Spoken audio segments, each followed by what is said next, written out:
자, 오늘 설교의 제목은 예수님 탄생 세 번째입니다. 본문 말씀 누가복음 2장 8절로부터 14절입니다. 오늘은 대강절 셋째 주일입니다. 말씀을 드린 대로 대강절은 크리스마스를 맞이하기 전 네 번의 주일을 아기 예수님 탄생을 감사하고 장차 영광의 주로 오시는 재림의 주님을 사모하며 기다리는 절기를 말하는 겁니다. 올 성탄에는 사랑하는 여러분들에게 하늘에는 영광 그리고 땅에는 평화가 넘쳐나기를 주님의 이름으로 축복합니다. 성탄절은 세 가지의 신비스러움이 있습니다. 첫 번째로는 예수님 족보의 신비입니다. 우리가 그 마태복음 1장 17절에 보면 이렇게 말씀하고 있어요. 그런즉 모든 대수가 아브라함부터 다윗까지 14대고 다윗부터 바벨론까지 14대고 바벨론으로부터 그리스도까지 14대더라 라는 말씀인데, 예수님의 족보를 여기에 있는 내용대로 14 단위로 묶어 놨다는 겁니다. 왜 예수님의 족보를 14 단위로 편집을 했을까요? 성경에서 말하는 완전수는 7입니다. 그러니까 이러한 7이 두 번이나 겹쳐져서 14이 되었다는 거예요. 그러니 얼마나 완전하겠냐 이런 얘기 아닙니까? 그런데 14이 한 번으로 끝나는 것이 아니라 어떻습니까? 또 한 번, 그리고 또 한 번, 이렇게 세 번 반복되고 있다는 것입니다. 우리나라 사람은 전통적으로 삼세판을 좋아합니다. 승부를 가를 때 항상 삼세판 하는 것 같습니다. 한 번은 아쉽고 두 번은 뭔가 찜찜하고 적어도 세 번은 해야 확실하고 미련이 없다, 이런 의미입니다. 어릴 때 했던 묵찌빠도 그렇고, 그리고 하다못해 윷놀이를 해도 항상 삼세판인 것 같습니다. 그런데 유대인들도 그랬다는 거예요. 그래서 예수님의 성탄에도 삼세판이 적용된 것 같습니다. 이것은 한마디로 완전하고 그리고 완벽한 그러한 시점에 예수님께서 탄생하셨다라는 말입니다. 우리 예수님께서 이 땅에 오신 것은 결코 우연이 아닙니다. 2000년 전 하나님의 섭리 가운데 탄생하셨다는 거예요. 용이 주도하신 하나님께서 구속사적인 그러한 계획에 따라서 역사의 최고의 날에 성탄하신 겁니다. 그러한 사실을 알려주기 위해서 14대가 세 번이나 반복하여 말씀하고 있는 겁니다. 그러니까 한치의 오차도 없는 완벽한 날, 그리고 필연적으로 예수님께서 이 땅에 태어나신 성탄이 이루어졌다. 이것이 바로 족보에서 가르쳐주고 있는 신비스러운 그러한 일입니다. 두 번째로 여러분들 성탄 현장에 신비가 있습니다. 알다시피 예수님께서는 베들레헴에서 탄생하셨습니다. 이 베들레헴은 예수님 당시에 다윗 후손의 집성촌이었어요. 그런데 몰락한 그러한 왕가였고, 그래서 완전히 촌동네입니다. 요셉은 다윗 가문의 후손이기 때문에 호적 명령이 떨어지자 만삭이 된 마리아를 데리고 고향 베들레헴까지 갔다가 거기에서 출산하게 된 겁니다. 깡촌인 이러한 베들레헴에서 예수님 탄생한 거 우연이 아닙니다. 실수가 아니고 하나님의 오묘한 섭리 가운데 이루어진 필연적인 일이라는 거예요. 예수님께서는요, 반드시 다윗의 동네였던 베들레헴에서 탄생하셔야만 했던 겁니다. 예수님께서 태어나시기 700년 전에 미가라고 하는 선지자가 이렇게 예언을 했습니다. 미가서 5장 2절에 보면 베들레헴 에브라다야, 너는 유다 족속 중에서 작을지라도 이스라엘을 다스릴 자가 내게서 나올 것이다. 그의 근본은 상고에서부터 있는 영원이로다 라는 말씀이 있어요. 베들레헴이라고 하는 의미는 떡집이라고 하는 뜻입니다. 근데 예수님께서 이 땅에서 사역하실 때 요한복음에 보면 나는 생명의 떡이니 라고 말씀하신 바가 있어요. 예수님께서는요, 생명의 떡이시기 때문에 당연히 떡집인 베들레헴에서 탄생하는 것이 맞습니다. 근데 어떻습니까? 말이 좋아 떡집이지, 예수님께서는 그러한 깡촌 베들레헴에서 태어나시되 따뜻한 안방이나 무슨 시설이 잘 돼 있는 여관이 아니고요, 외양간에서 탄생하셨습니다. 성어에서 나오는 그림을 보면 외양간, 평화롭고 따뜻하고 목가적인 그러한 느낌이 듭니다만 현실적으로 외양간은 그렇지가 않습니다. 어둡고 춥고 냄새나고 삭막하기 그지없는 공간 아닙니까? 예수님께서는요, 그러한 짐승 초소, 짐승의 여물통인 구유를 요람 삼아서 태어나셨습니다. 동서고금을 막론하고 아무리 가난한 집이라고 하더라도 태어날 때 외양간에서 태어나는 이러한 사람은 없습니다. 그런데 우리 예수님께서는요, 그러한 낮은 자리에 성탄하신 거예요. 그러한 여물통에서 예수님이 요람 삼아서 태어난 거, 이것도 결코 우연이 아니라는 겁니다. 예수님의 외양간 탄생은요, 구속자적인 입장으로 보면 하나님의 사건이었고 필연이었다는 겁니다. 세례 요한이 예수님을 향하여 뭐라 그랬어요? 봐라, 세상죄를 지고 가는 하나님의 어린 양이로다, 이렇게 선포하지 않았습니까? 예수님은 처음부터 우리를 위한 하나님의 어린 양으로 태어나신 거예요. 그렇다면 어린 양이 태어날 곳이 어디입니까? 안방입니까? 왕궁입니까? 아니죠. 외양간입니다. 예수님의 외양간에서의 성탄은 하나님 아버지께서 이 땅을 구원하시려고 하는 그러한 구속자적인 관점으로 보면 제대로 오신 거예요. 희생양의 정체성에 맞게 오셨다, 이렇게 볼 수가 있는 겁니다. 예수님 외양간의 성탄에 뜻하는 이러한 구속의 메시지가 얼마나 오묘하고 심오한지 하나님 앞에 찬양과 경배를 드릴 수밖에 없어요. 예수님의 성탄의 이 세 번째 신비는요, 강보에 쌓여 있는 신비입니다. 누가복음 2장에 보면 말씀 중에 이렇게 얘기하고 있어요. 너희는 가서 강보에 쌓여 구유에 누워 있는 아기를 보리니 이것이 너희에게 표적이 된다 그랬거든요. 예수님은 강보에 쌓여 있는 아기로, 아가로 오셨다고요. 왜 주님은 아가의 모습으로 오셨습니까? 이런 생각을 해보셨어요? 왜 굳이 아기의 모습으로 예수님은 이 땅에 오셨냐 하는 거예요. 창세기에 보면 하나님께서 아담을 만드십니다. 아담이 몇 살이었을 거로 생각합니까? 1살로 태어났나요? 아닙니다. 아담은 처음부터 청년으로 태어났어요. 창조된 즉시 에덴 동산을 관리했고, 그리고 하와를 아내로 맞이했습니다. 적어도 아담은 20대 청년으로 태어났을 것입니다. 그렇다면 하나님께서 원하시면은요, 예수님께서는 처음부터 갓난 아기가 아니라 혈기왕성한 30대 내지는 40대로 태어나게 하실 수 있었습니다. 그러면 왜 굳이 갓난 아기로 이 땅에 오셨냐 하는 겁니다. 이것은 우리의 진정한 구주가 되게 하시려고 하는 하나님의 섭리였어요.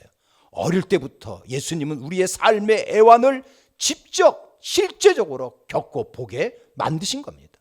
성장하면서 세상 밑바닥부터 박박히게 하셨다는 거예요. 누구보다도 우리를 알고 그리고 우리를 보듬는 그러한 메시아가 되기 위한 조치였어요. 그래서 예수님은요, 누구보다도 우리의 아픔 그리고 우리의 고독, 예수님이 다 아시는 겁니다. 아기로 태어나셔서 33년을 사시면서 친히 세상의 모든 이러한 일들을 겪으셨던 거예요. 그래서 예수님이야말로 우리의 영원한 구세주고 우리의 유일한 메시아가 되는 겁니다.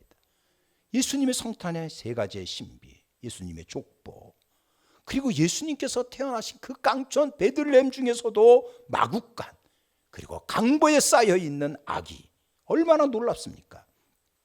이러한 성탄의 3대 신비를 한마디로 얘기하면요, 성육신하신 진리라고 말할 수가 있어요. 예수님의 성탄은요, 자기 땅에 자기 백성을 찾아오신 성육신의 사건입니다. 이것을 요한복음에는 이렇게 선포하고 있어요. 태초에 말씀이 계시니라. 이 말씀이 누굽니까? 예수님이시잖아요. 예수님은 천지 창조 이전부터 계셨던 하나님이셨어요. 그런데 그 말씀이 육신이 되어 우리 가운데 거하셨는데 이분이 바로 독생자다라는 말씀을 분명히 하고 있습니다. 성육신 하셨다는 거예요. 그렇습니다. 성탄이라고 하는 거는요, 하나님의 아들이 성육신 하셔서 우리와 함께하는 임마누엘의 역사였어요. 이것은 하나님의 사랑이고, 이것은 하나님의 축복이고, 이것은 우주적인 사건인 것입니다. 근데 예수님께서는요, 성육신 하심으로 도대체 왜 이 세상에 오셨냐 하는 겁니다. 첫 번째로는요, 우리를 마귀의 종로로 타는 걸 끝장내려고 성육신 하신 거예요. 여러분들 말씀 중에 갈라디아서 4장에 보면 그러므로 너희는 이제는 종이 아니라 그랬어요. 하나님의 자녀라 그랬어요. 아들이라 그랬어요. 이러한 자들은 하나님으로 말미암아 유업을 받을 자라고 하는 약속을 한 거 아닙니까? 원래 우리는 마귀의 종이었어요. 그런데 하나님의 능력으로 거기서 해방이 된 겁니다. 이 종이라든지 노예라든지 머슴살이 얼마나 고달픕니까?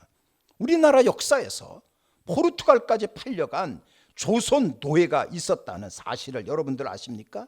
임진왜란과 정묘재란을 치르면서 10만 명의 조선 사람들이 사라지는 거예요. 그 행방을 알 수가 없습니다. 그래서 이 사람들을 뭐라 그랬냐 하면 피로인이다라는 명칭을 붙였어요. 알고 보니까 도요토미 히데요시가 마구잡이로 조선인들을 잡아서 돈이 되니까 이 포르투갈까지 노예로 팔아먹은 겁니다. 외놈들은 조선의 우리 할아버지 할머니들을 원숭이처럼 목에 쇠사슬을 줄줄이 엮어가지고 달구지에 매달아 끌고 갔다 그래요. 나가사키가 노예의 직결소였습니다. 나가사키 하면은 뭐 나가사키 짬뽕 맛있죠, 나가사키 짬뽕 이렇게 얘기합니다만 사실은 나가사키에 원자폭탄이 떨어졌고요. 그리고 우리 민족의 한이 서려 있는 것이 나가사키입니다. 그 당시의 모습을 고대 문헌에는 이렇게 기록하고 있어요. 밤마다 나가사키 홍교 다리 위에 올라가면, 이것이 그 당시의 홍교 다리입니다. 그 다리에 가면 노예들이 몰려들었는데 10사람 중에 9은 조선인이었다. 그들은 밤늦게까지 서로들 부둥켜 안고 고향을 그리워하며 울다가 한숨지며 노래를 불렀는데, 노랫말이 이렇습니다. 이국당 삼경이면 밤마다 잔소리고 어버이 한숨 짓는 새벽달일새 마음을 바람 따라 고향으로 가는데 선영 뒷산의 잡초는 누가 뜨더리. 이런 노래말이거든요. 이런 이야기를 들으면 갑갑해요. 승질납니다. 도대체 나라님들은 뭘 하셨는지 자기 백성 10만 명이 사라져도 찾을 생각을 않는 거죠. 설사 안다고 하더라도 데리고 올 수가 없는 거예요. 우리는 하나님 앞에 기도해야 됩니다. 이 나라에 다시는 이러한 꼴을 보지 않도록 하나님 앞에 기도해야 되고요. 부국강병을 이루며 나가야 하는 거예요. 근데 사랑하는 여러분, 이거보다 더 비참한 노예가 있다는 걸 아십니까? 그 더 비참한 노예는요, 마귀의 종이 되는 거예요. 그래서 요한복음 10장에 보니까 도적이 오는 것은 도적질하고 죽이고 멸망시키는 것뿐이요 라고 얘기하고 있어요. 도적이 뭡니까? 이 도적이 마귀죠. 마귀라는 놈이 내 인생을 도둑질해가지고 마귀놈의 종을 만들어서 고통스러운 삶을 살다가 영원한 지옥 불구덩으로 끌고 가는 거 아닙니까? 이러한 징글맞은 마귀의 종노릇에서 벗어나게 하려고 예수님께서 오신 것입니다. 얼마나 감사해요. 이것보다 감사한 일이 어디 있겠어요. 그래서 여러분들 히브리서 2장에 보면 분명히 이러한 이야기를 합니다. 죽음을 통하여 마귀를 멸하시며 한평생 종노릇하는 모든 자들을 놓아주려 하심이다라는 얘기예요. 죽음이 뭡니까? 이게 죽음이 십자가잖아요. 하나님 우리를 너무나 사랑하사 독생자 예수 그리스도를 이 땅에 보내셨어요. 그리고 십자가에 달려 죽게 하심으로 말미암아 우리를 마귀의 손아귀에서 벗어나게 하셨습니다. 할렐루야지.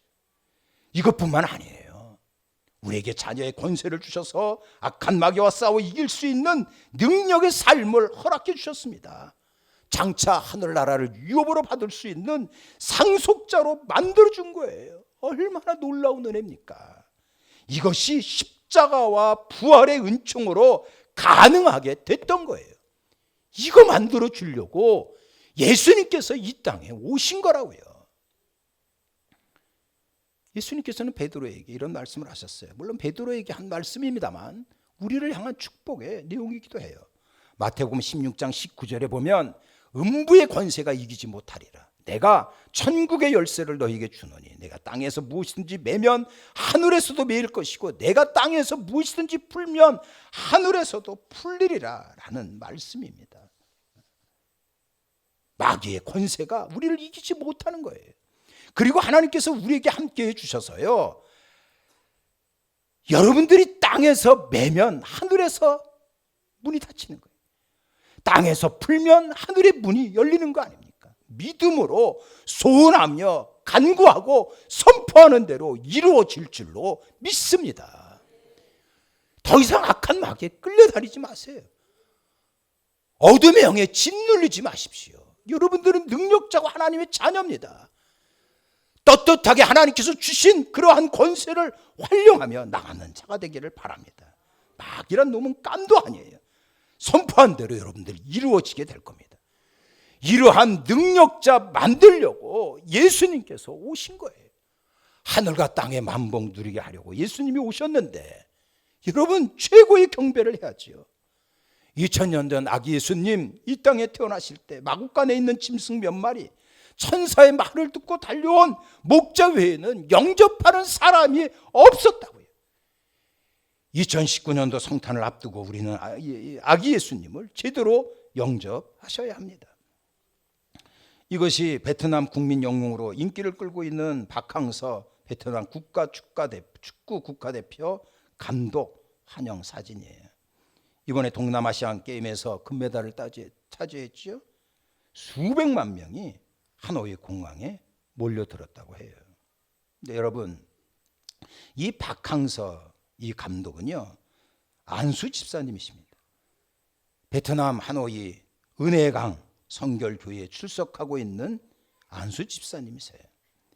이 그림이 집사님이 출석하고 있는 하노이 성결교회 그 성가대원들과 함께 사진을 찍은 겁니다.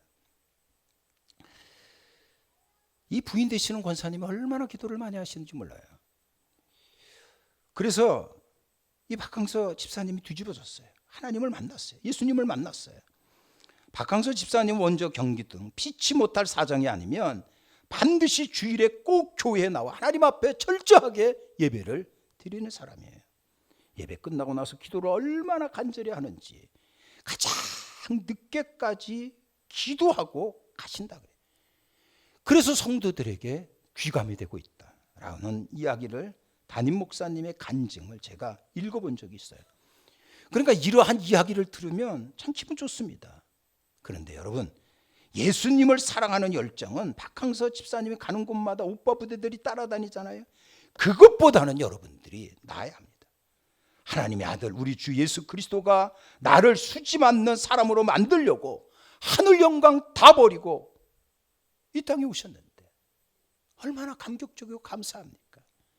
올해는 크리스마스 주인공이신 예수님께 집중해야 돼요. 세상 것에 한눈 팔지 마시고 예수님께 제대로 집중하는 우리가 되기를 바랍니다. 동방 박사들이 얼마나 예수님을 잘 영접했어요. 마태복음 2장에 보면 동방 박사가 이르되 그에게 경배하러 왔노라. 아기 예수님께 엎드려서 경배하고 보배합을 열어서 황금과 모략과 유향을 드렸다라고 나와 있어요. 여기 보면 엎드려 경배했다 하는 얘기는 예배 아닙니까? 예배 성공자가 돼야 돼요. 예배 빠지면 안 돼요. 모든 식구들과 더불어 크리스마스 그 성탄절 예배를 사모하며 예배를 드리도록 해야 됩니다. 동방 박사가 아기 예수님께 황금과 모략과 유향을 드렸어요. 우리는 준비되어진 성탄의 예물을 바쳐야 합니다. 이번 성탄절 헌금은 아프리카 말라위로 교회를 세우는데 전액 다 보내게 될 것입니다. 근데 여러분들 꼭 기억해야 될 것이 하나가 있어요. 서두에 말씀드렸듯이 대강절은 장차 영광의 주로 오시는 재림의 주님을 사모하며 고대하는 그러한 절기라고 말씀을 드렸어요. 인류를 구원할 예수님이 오신 2000년 전 성탄은 예수님이 재림해서 이 땅에 하나님의 나라가 이루어지는 그 종말의 때에 비로소 완전히 실현되는 거예요. 아기 예수님이 오실 때 하나님을 잘 믿는다고 하는 제사장 바리새인들은 하나같이 실패했습니다. 예수님 재림할 때 우리는 그러면 안 됩니다. 그래서 예수님을 사모하는 마음을 가져야 돼요. 손양원 목사님, 여러분들 주님 고대가라고 하는 찬양을 합니까? 이분은 얼마나 재림의 주님을 고대했는지 몰라요. 그래서 주님의 고대가라고 하는 찬양이 있어요. 낮에나 밤에나 눈물 머금고 내 주님 오시기만 고대합니다. 고적하고 쓸쓸한 빈들판에서 희미한 등불 밝혀놓고 오실 줄만 고대하고 기다리오니 오 주님 언제나 오시렵니까? 이분이 지은 이 주님 고대가 그 단어 하나하나가 얼마나 장차 오시는 재림의 주님을 사모하며 기다리는지 몰라요. 우리는 이러한 마음을 갖도록 해야 됩니다. 다시 오실 주님을 사모하는 마음을 가져야 하는데, 이렇게 사모하는 사람에게 꼭 필요한 삶의 자세를 히브리서 10장에서 이야기해 주고 있어요. 그 히브리서 10장이 뭔지 아십니까? 제가 읽어볼게요. 모이기를 패하는 어떤 사람들의 습관과 같이 하지 말고 오직 권하여 그날이 가까이 올수록 더욱 그리하자 그랬어요. 그날이 가까이 온다는 게 뭐예요? 예수님 구름 타고 오신다 그랬잖아요. 그러한 예수님의 재림이 가까이 올수록 모이기에 힘써라 하는 얘기입니다. 모이기에 힘쓰고 예배하고 기도하는데 힘써야 하는 거예요. 이것이 우리들이 대강절을 보내는 그러한 아름다운 삶의 자세입니다. 오늘은 대강절 세 번째 주일입니다. 예수님 탄생은 우리에게 임한 구원이고 큰 기쁨의 소식입니다. 어느 때보다도 잘 준비하십시오. 2019년도 성탄은 우리 모두에게 하늘의 하나님 아버지께는 영광이고 땅에는 기뻐하심을 입은 사람 중에 평화로다, 이 은총이 우리 모두에게 임하기를 주님의 이름으로 축원합니다.